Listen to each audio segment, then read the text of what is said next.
যারাই ক্ষমতায় যায় মানুষকে ধোঁকা দেয়, আল্লাহ তোমার কথা বলে আল্লাহ আল্লাহ এদেশে একটা ওমরের মতো নেতৃত্ব দিয়ে বাংলাকে একটা ঠাকুরি দিয়ে ইসলামের পতাকা উড়ায় দাও আল্লাহ।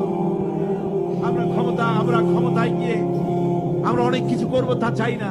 আমরা শুধু চাই কোরআন এবং সুন্নাহর রাজ কায়েম হোক, কোরআনের আইন চালু হোক, দেশে শান্তি ফিরে আসুক, এটাই চাই।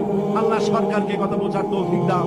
আয় আল্লাহ, আওয়ামী লীগ, বিএনপি, অন্যান্য যত পার্টি আছে সমস্ত দলের জন্য আমরা দোয়া করি। আল্লাহ, বাংলাদেশে যত দল আছে সকলকে ইসলামী আন্দোলন করার তৌফিক দাও আল্লাহ। সকলকে দল মত নির্বিশেষে দলাদলি ভুলে গিয়ে ঐক্যবদ্ধ হওয়ার তৌফিক দিয়ে দাও আল্লাহ। বাংলাদেশ পৃথিবীর শ্রেষ্ঠ ইসলামী দেশে পরিণত করে দাও আল্লাহ। রব্বুল আলামিন দোয়া মঞ্জুর করো আল্লাহ, দোয়া বিলাই দিও না আল্লাহ। বর্তমান সরকার, রাষ্ট্রপ্রধান, প্রধানমন্ত্রী, মন্ত্রী পরিষদ, সংসদ সদস্য, সেনাবাহিনী, পুলিশ বাহিনী, আনসার বাহিনী, প্রশাসনিক ব্যক্তিবর্গ সকলকে ইসলামের প্রতি মহব্বত তাদের কলিজা ঢুকায় দাও।